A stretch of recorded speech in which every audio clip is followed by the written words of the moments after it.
සම්මා සම්බුදු සරණයි ශ්‍රද්ධාවන්ත පින්නතුනි. පින්නතුනි අද සාකච්ඡා කරන්න බලාපොරොත්තු වෙන බොහොම වටිනා ධර්ම කරුණක් ගැන, මේ සිත ගැන. පින්නතුනි මේ සිතේ ස්වභාවය තමයි උදේ අවදින මොහොතේ පටන් නිින්දට යන මොහොත දක්වා, ඒ වගේ මේ අතරදිත් බොහෝ විට අවදියෙන් සිටින අවස්ථාවේ සිතට විවිධාකාර සිතුවිලි නගලා දෙනවා. අපි හිතමු අපිට කවුරු හරි බැන්නා නම්, අපිට කවුරු හරි ගැහුවා නම් අපිට ඊට අදාළව නැවතත් බනින්න කියලා හිත කියනවා. නැත්නම් නැවත යම්කිසි ක්‍රියාමාර්ගයක් ගන්න, පහර දෙන්න මේ විදිහට හිත කියනවා. නැත්නම් අපි ආස කරන දෙයක් දැක්කම හිතට ඒක හොරකම් කරන්න කියලා සිතුවිල්ලක් එන්න පුළුවන්. මෙන්න මේ විදිහට තමයි පින්නතුනේ මේ පන්සිල් කඩන්න මිනිස්සු. නේද? ප්‍රාණඝාතය, හොරකම, ඊට පස්සේ වැරදි කාම සේවනය, බොරු කීම, කේලම් කීම, පරුස වචන කීම. මේ කේලම, බොරුව, කේලම කියන්නේ පින්නතුනේ මහා භයානක දේවල්. එකෙන් රටක් රාජ්‍යයක් වුණත් විනාශ කරන්න පුළුවන්, යුද්ධ ඇති කරන්න පුළුවන්. එහෙමනම් මෙන්න මේ කියන පංචශීලය කැඩීම, කය වචනේ දුෂ්චරිතය හැම දෙයකම බලපාන්නේ මෙන්න මේ සිතේ උපදින සිතුවිලි. එහෙමනම් පින්නතුනි සංසාරයක් පුරා සත්වයාට මෙන්න මේ දේ සිද්ධ වුණා. කොහොමද? හිත විසින් උපද්දලා තියෙන සිතුවිලි අපි ඒ ෂණයෙන්ම ඉවක් බවක් නැතුව හිතන්නේ, ඒ කියන්නේ නුවණින් විමසන්නේ නැතුව ක්‍රියාත්මක කිරීම නිසා අන්න අපි මේ සත්වයෝ සංසාරේ ප්‍රාණඝාතය සිද්ධ කරා, සත්තු මැරුවා, සත්තු හිංසාව කරා, හොරකම් කරා, බොරු කිව්වා, වැරදි කාම සේවනයේ යෙදුණා. ඒ වගේ භයානක වැරදි ආනන්තරික පාප කර්ම පවා සිද්ධ කරගත්තේ සිතේ ඉපදිච්ච සිතුවිල්ලක් නිසා. මේ සිතුවිල්ල দমনය කරගන්න බැරි වෙච්ච නිසා වෙන්නතුන්. එහෙනම් අපි පෙරදින ලෞතර බුදුරජාන් වහන්සේ දේශනා කොට වදාලා මේ සිත দমনය කරගන්න කියලා. මේ අකීකරු වඳුරෙක් වගේ අත්ෙන් අත්තර පනින විසිරිච්ච කුළුහරකෙක් වගේ දඩබ්බර මෙන්න මේ සිත দমনය කරන්න කියලායි බුදුරජාන් වහන්සේ බුද්ධ වචනේදී අපිට සඳහන් කළේ. එහෙනම් වෙන්නතුනේ දැන් වෙලා තියෙන්නේ හිත ඉස්සර වෙලා සිහිය දුර්වලයි. මේ සත්වයාගේ සිහිය කියන ඉන්ද්‍රිය ධර්මයේ දුර්වල නිසා හිත ඉස්සර වෙලා තියෙනවා. ඒක නිසා සිතේ හිතුවිල්ලක් උපදිනකොටම ඒ ක්‍රියාත්මක කරන තත්ත්වයටද මනුෂ්‍යයා සත්වයාපත් වෙලා තියෙනවා. දෙවියන් බ්‍රහ්මයන් කවුරුත් එහෙමයි පෙන්නතුනේ. මගපල්ලාභියෙක් නොවේ නම්, සද්ධානුසාරී ධම්මානුසාරී කියන අවස්ථාවේවත් නැත්නම් මෙන්න මේ ස්වභාවය තමයි ඉන්නේ මේ පුතජන සත්වයා. හිතට හිතුවිල්ලක් උපදිනවද? උපදිනු ගමන් ඒක ක්‍රියාත්මක කරනවා. හරිම භයානක දෙයක්. ඒ සිතුවිල්ල ආනන්තරීය පාප කර්ම එකට අදාළ සිතුවිල්ලක් වෙන්න පුළුවන්. එනත්තම් සත්ව හිංසාවක්, හොරකමක්, ප්‍රාණඝාතයක්, වැරදි කාම සේවනයක්, බොරු කීමක්, කේලම් පරුස වචන මේ වගේ නේද? නැත්තම් මද්දේට ප්‍රමාදයට හේතු වෙන දෙයක් පරිහරණය කිරීමට සම්බන්ධ සිතුවිල්ලක් වෙන්න පුළුවන්. එහෙමනම් පින්නතුනේ මේ සිහිය යම් මොහතක සිහිය ඉපදුනාද? අපි සිහිය පුහුණු කරනවාද? මේ ධර්ම මාර්ගයේ සිහිය ගැන කතා කරනවා, ආරෂ්ඨාංගික මාර්ගයේ සම්මා සතිය ගැන කතා කරනවා. සිහිය ඉපදුනා නම් අන්න පින්නතුනේ අපිට පුළුවන් හිතට සිතුවිල්ලක් ඉපදුනත් අපිට සිහියෙන් දකින්න පුළුවන් මේක හොඳ සිතුවිල්ලක්ද නරක සිතුවිල්ලක්ද? මේක අපායගාමී සිතුවිල්ලක්ද? මනුෂ්‍ය දිව්‍ය බ්‍රහ්ම සුගතිගාමී සිතුවිල්ලක්ද? සුගතියට යන්න හේතු වෙන සිතුවිල්ලක්ද? ඒ වගේම අපිට දකින්න පුළුවන් වෙනතුනේ විදර්ශනා නුවණින් මේ සිතුවිල්ල හේතු නිසා හටගන්න දෙයක්. නේද? මේ සිතුවිල්ලක් අපි හිතමු මේ සිතුවිල්ල චේතනාව කියන දෙයට උපකාර වෙන්නේ සලආයතන පච්චා පස්ස, පස්ස පච්චා වේදනා. නේද? විඳීම් හඳුනා ගැනීම චේතනා කියන සියල්ල එතන තියෙනවා. එතන මේ හැමදේම පටිච්ච සමුප්පන්නයි. අවිජ්ජා පච්චා සංඛාරා, සංඛාර පච්චා විඥාන, විඥාන පච්චා නාම රූප, නාම රූප පච්චා සලආයතන. මේ ආයතන හයෙන් එකක් තමයි මනස, නැත්නම් සිත කියලා කියන්නේ. එහෙමනම් සලආයතන පච්චා පස්ස, සලආයතනයේ හේතුවෙන් ස්පර්ශය සකස් වෙනවා. මනස ධම්මාරම්මන අරමුණු ඒ දෙක එක් වෙනකොට මනසේ විඥානයක් දැනීමක් පහළ වෙනවා. ඒවා හේතුඵල ධර්මයන්. ඒ තුනේ එක්වීම ස්පර්ශය හේතුවෙන් නැවතත් විඳීම, සැප දුක්ඛ, දුක්ඛම සුඛ මධ්‍යස්ථ කියන මේ විඳීම හඳුනා ගැනීම චේතනා පහළ කරනවා. ඒ දේවල් වලට අපි තණ්හාවෙන් බැඳිලා යනවා. අසිහිය නිසා, සිහිය නැති නිසා ඒ දේවල් වලට අපි තණ්හාවෙන් බැඳිලා ගියොත් අන්න තණ්හා උපදිනවා. තණ්හා පච්චය උපාදාන පත්‍ය භව ජාති ජරා සියලු දුක් රැස හට ගන්නවා. යන පෙන්දරි සිහියෙන් අපිට බලන්න පුළුවන් සිතට සිතුවිල්ලක් ඉපදුනහම මේ සිතුවිල්ල කුමක්ද, මේ සිතුවිල්ල නිත්‍ය දෙයක්ද අනිත්‍ය දෙයක්ද? එන යමක් අනිත්‍ය නම් ඒකට දුකට අයිති දෙයක්. යමක් අනිත්‍ය නම් මේ සිතුවිල්ල අස්තීර අනිත්‍ය හේතුඵල ධර්මයක් නම් හේතු නිසා හටගත් දෙයක් නම් මේක දුකට අයිති දෙයක්. එය මම මගේ ආත්මය කියලා පනවන්න බෑ. එහෙනම් සිතුවිල්ලක් එනකොටම හිතන්න පෙන්නතුනේ සිතුවිල්ලක් අපේ මනසේ උපදිනකොටම බොහෝ දෙනෙක් කරන්නේ මේ සක්කාය දිට්ඨිය නන හිත මම කියලා සිතුවිල්ල මමයි කියලා බැඳිලා යනවා.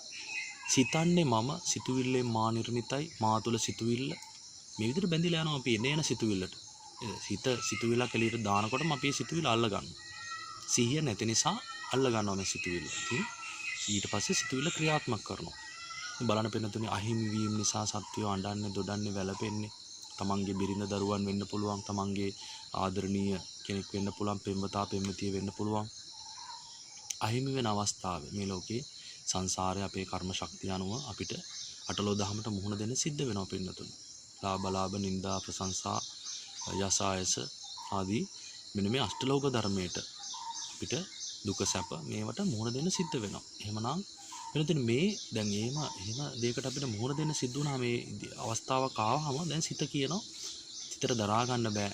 ප්‍රිය විප්‍රයෝගයක් අහිමි වීමක් අපි ආස කරන පුද්ගලයෙක් වෙන්න පුළුවන්, අපි ආස කරන වස්තුවක් වෙන්න පුළුවන්, දීපල ඉඩ කරන යාන වාහන මේ රන් රිදී මුතුමැණික් මේ හැමදේම අහිමි වෙන දේවල්. මේ අහිමි වෙද්දි කොහොමද පින්නතන හිත හදාගන්නේ? එවැනි ධර්මයක් තමයි ලෞතර බුදුරජාණන් වහන්සේ දේශනා කොට වදාලා හිත අටලෝ දහම ඉදිරියේ අකම්පිත හිතක් ඇති කරගන්න හැටි. එහෙමනම් සිහිය අපිට තියෙනවා නම් සම්මා සතිය භාග්‍යතුන් වහන්සේ දේශනා කරපු ඒ ධර්මයේ තුල ඉපදුණු සිහිය අපිට තියෙනවා නම් මොන දේ අපිට අහිමි වුණත් ඉන්පසු හිත දාන සිතුවිලි නේද අහිමි වුණාට පස්සේ යමක් අඬන්න කියලා කියන්නේ මේ හිත. දැන් අඬමු වෙන කරන්න දෙයක් නැහැ දැන් අඬමු කියලා නේද? හිතට දුක ඇති කරලා දීලා දුක හිත මතට උඩට ගෙනත් දීලා නේද? මෙන්න අඬන්න කියන තෝට් එක සිතුවිල්ලත් එළියට දාන්න මේ සිතමයි. සිහිය නැති නිසා එනේන සිතුවිල්ල අල්ලගෙන අපි ඒකට බැඳිලා ගිලා අඬනවා, වැළපෙනවා, විලාප, ශෝක, පරිදේව, දුක්, දුම්නස් හැමදේම උපදින්නේ එතන. දැන් බලන්න මේ වගේ කාලෙක තමන්ගේ අම්මා තාත්තා ආච්චි සීයා සමහර දරුවන් හිතවතු ඥාතීන් අහිමි වෙනවා මේ වසංගත කාලෙක. මේවට අපි කොහොමද මුහුණ දෙන්න පින්නතුන්? අපිට මේ අෂ්ටලෝක ධර්මයෙන් පැනලා යන්න බෑ. ඒකට මුහුණ දෙන එක අතාරින්න බෑ, නවත්තන්න බෑ. එහෙනම් මේක තියෙන හොඳම දේ වාග්යතුන් වහන්සේ දේශනා කර ආකාරයෙන් අන මේ සිත අපි අවබෝධ කරගත්තොත් නේද? හිතට එන හැම සිතුවිල්ලක්ම දැන් අපිට කවුරුර වැරද්දක් කරා දැන් ගහන්න, බනින්න, වෛර කරන්න, පලිගන්න, සත්ව ඝාතනය කරන්න එහෙම කියන්නේ මේ හිතමයි. හිතක් නෙමෙයිද පින්නතුනි ආනන්තරී පාප කර්මයකට සිතුවිල්ලක් නගලා දුන්නේ අජාසත් රජතුමාට, චින්චි මානවිකාවට, දේවදත්තට නේද?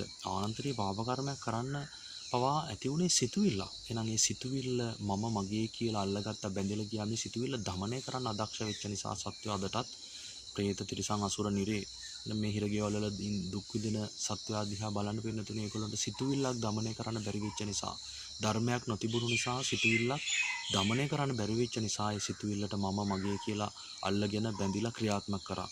එහෙනම් භාග්‍යතුන් වහන්සේ දේශනා කරනවා මේ සිතුවිල්ල ඔබට අයිති නෑ. මනස ඔබට අයිති නැත්තම් මේ මනසේ උපදින සිතුවිල්ල මිරිඟුවක් වගේ දෙයක්, මායාකාරී දෙයක්, දීබුබුලක් වගේ අස්ථිර දෙයක්, රූපේ කියන පෙනපිඩක් වගේ නිස්සාර දෙයක්. එහෙනම් මේ සිතුවිල්ල මේ හැම දෙයක්ම ප්‍රත්‍යයෙන් උපදින සිතුවිල්ල කෙසේනම් මම මගේ වෙන්නද? ඒ කිසිවක් මම මගේ ආත්මේ නොවේ. ඒක අනාත්ම දෙයක්, අපේ පාලනයෙන් තොර දෙයක්. හේතු නිසා හටගන්න දෙයක් තමයි සිත. සිතුවිල්ල මේ හැමදේම මේ විඳීම් හඳුනා ගැනීම චේතනා හැමදේම සැප දුක්ඛ දුක්ඛම සුඛ කියන විඳීම් හැමදේම එහෙනම් ඒ කිසිවක් මම මගේ ආත්මය කියලා අල්ලගන්න එපා, බැඳෙන්න එපා. සිහියෙන් නේද අපේ සත්‍යා පෙන්නතුනේ සිතේ කීකරු සේවකයෙක් 16ක් බවට පත් වෙලා ඉන්නේ නේද? හිත අනදෙනවා, ක්‍රියාත්මක වෙනවා. හිත කියනවා මේක කරන්න, හිත කියනවා අනුන්ට ගහන්න, බනින්න, පන්සිල් කඩන්න කියලා. ඒ ෂණේ ඒක ක්‍රියාත්මක කරන්න තමයි සත්‍යය සංසාරයක් පුරා හුරු වෙලා ඉන්නේ. මොකද ඊට අදාළ කෙලෙස් ධර්ම, ආශ්‍රව ධර්ම පුහුණුව හොඳට හිතට තියෙනවා. නේද? හිත නිසා තමයි එහෙනම් සත්‍යෝ හිරගෙවල් වල ගියේ. සතර අපායට වැටුනේ. പ്രേත තිරිසන් අසුර නිරේට. එහෙනම් මොකද හිත দমনය කරගන්න බැරි වෙච්ච නිසා. හැබැයි දක්ෂ මිනිස්සු, පින්වන්ත මිනිස්සු මේ හිත দমনය කරා, හිතෙන් ප්‍රයෝජන ගත්තා. හිත නිවැරදිව පරිහරණය කළොත් අන්න හිත අපිව මනුෂ්‍ය දිව බ්‍රහ්ම සුගතිගාමී සැප දක්වාම ගෙනියන්න පුළුවන්. ඒ වගේම අවසානයේ උතුම් ජරා මරණ දුකින් නිදහස් වන උතුම් අමාමහ නිවන දක්වාම මේ හිත හරියට පුහුණු කළොත් අපිට යන්නට පුළුවන්කම තිබෙනවා. හැබැයි හිත නොමග ගියොත් වෙනතුනේ මේ ලෝකේ කෙනෙක් හිත වැරදියට පරිහරණය කරොත් හිතෙන් වැරදි වැඩ කරොත් හිත උපකාර කරගෙන සිතුවිලි මගින් වැරදි වැඩ පන්සිල් කැඩුවොත් අනුන්ට හිංසා කළොත් යාට මරණ මංචකේ මේ හිත කරපු දේ මතක් කරලා දෙනවා. දැන් හිත ඔබේ දෙයක් නම් අපිට අයිති නම් ඇයි පිනතුනේ මේ මරණ මංචකේ හිත කරපු දේවල් මතක් කරලා දෙන්නේ. එහෙනම් අපිට තිබ්බනේ අපිට ඒව අමතක කරලා දාලා හොඳ දෙයක් මතක් කරගන්න. මේ හොඳ දෙයක් පුහුණු කරපු නැති අර අන්ධ බාල පුතග්ජන මේ හිත වින්නතුනේ මරණ මංචකේ ඔබ කරපු දේ ඔබ කරපු කියපු දේ අස්වැන්න දහවැද්ද ඔබේ මතක් කරලා දෙනවා. මෙන්න ඔබ කරපු කියපු දේ. මෙන්න ඔබ අනුන්ට හිංසා කරා, පන්සිල් කැඩුවා, ක්‍රෝධ කරා, වෛර කරා, පලිගත්තා, දැඩි ලෝභය ඇලුනා. මේ දේ මරණ මංචකයේ පින්නතුනේ කිසිම ભેදයක් නැහැ. උගත්කම, ධනෙ, බලය මේ ભેදයක් නැහැ. ඔබ සිල්පද බින්දනම් වැරදි වැඩ කරා නම් හිතේ ස්වභාවය තමයි කරපු කියපු දේ මෙන්න අන්තිමට ඔබට ගෙනියන්න වෙන ඔබ රැස් කරපු දේ කියලා ළඟට ගෙනත් දෙනවා වෙන දින අවසන් මොහොතේ. එහෙනම් ඒ හිත අනාත්ම නිසා, හිත මම මගේ කියලා ගන්න බැරි නිසා. එහෙනම් වෙනදින අපි කල යුත්තේ මේ හිත සිතුවිල්ලක් උපදිනකොටම අපිට සිහියෙන් හිතන්න පුළුවන් නම් මේ සිතුවිල්ල මම මගේ නොවේ, මට අයිති දෙයක් නෙවෙයි, අනාත්ම දෙයක්. ඒක නිසා අපි මේ සිතුවිල්ල හොඳට හිතලා මතලා තමයි ක්‍රියාත්මක කරන්න ඕනේ. දැන් අපි හිතමු වැරදි සිතුවිලි, පලි ගන්න, ද්වේෂ කරන්න, අනුන්ට ගහන්න, බනින්න, හොරු කියන්න, කේලම් කියන්න, මේ වගේ තුන සිතුවිලි. මේවා භයානක සිතුවිලි. සංසාරේ කල්ප ගණන් සතර අපායට වැටලා දුක් විඳින සිද්ධ වෙන සිතුවිලි. ඉතින් මේ වගේ සිතුවිල්ලක් එනකොටම අපිට හොඳ සිහිනුවණක් බුද්ධියක් තියෙනවා නම් මේ හිතුවිල්ලේ යටත් කීකරු සේවකයෙක් 16ක් බවට මමපත් වෙන්නේ නැහැ. මේ සිතුවිල්ල භයානක නේද? භයානක ප්‍රතිඵල ලබා දෙන සිතුවිල්ලක්. ඒක නිසා මේ සිතුවිල්ල එතනම අතරින් ඔබට ශක්තිය තියෙනවා නම්, මේ සිහිය ඔබට තියෙනවා නම් අන්න ඔබ ජය ගන්නවා. වෙනතර මේ හිත দমনය කරන්න උත්සාහ කරන කෙනෙක්. අන්න එයයි කල යුත්තේ. ඉතින් හිතේ එහෙනම් වෙනතුනේ හිත මෙච්චර කල් ඉස්සර වුණා. හිතේ හිතුවිල්ල එළියට හිතුවිල්ලක් ඉපදුණු ගමන් ඒක ක්‍රියාත්මක කරා මෙච්චර කල් සත්ව. හැබැයි සිහිය දැන් ඉස්සර වුණොත් නේද? මයින්ඩ්ෆුල්නස් කියලා ඉංග්‍රීසියෙන් කියනවා මේකට. ඒතකොට මේ සිහිය සම්මා සතිය වැඩෙන්න සිහිය ඉස්සර වෙනවා. ඒතකොට පින්නතුණි හිත පිටිපස්සට යනවා. මෙච්චර කල් හිතේ කීකරු සේවකයෙක් 16ක් බවට සත්වයාපත් වෙලා හිටියා. හිත කියන දේ කරා. ඒ නිසා සංසාරයේ විදිහට ගමන් කළා. භයානක සසර ජරා මරණ දුකේ වැටි ඉපදෙමින් මැරෙමින් මේ සංසාරයක් පුරා කඳුළු සාගරයක් හෙළමින්, රුධිරයේ මහා සාගරයට වැඩි ජලය රුධිරයේ හෙළමින්, කඳුළු හෙළමින් අපි සංසාරේ ගමන් කළේ හිතේ කීකරු සේවකයෙක් 16ක් වෙච්ච නිසා. ඒ ධර්මයේ කියන මේ හිත මාර ධර්මයක්. මේ ආයතන හයත අයිති මාරයාට.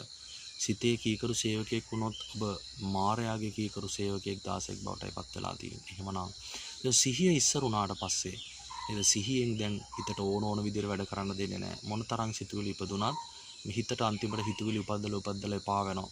මොකද හිත උපද්දන සිතුවිල්ල එක එල්ලේ ක්‍රියාත්මක කරන්නේ සිහියෙන් පෙරනවා පින්නතුනි නේද?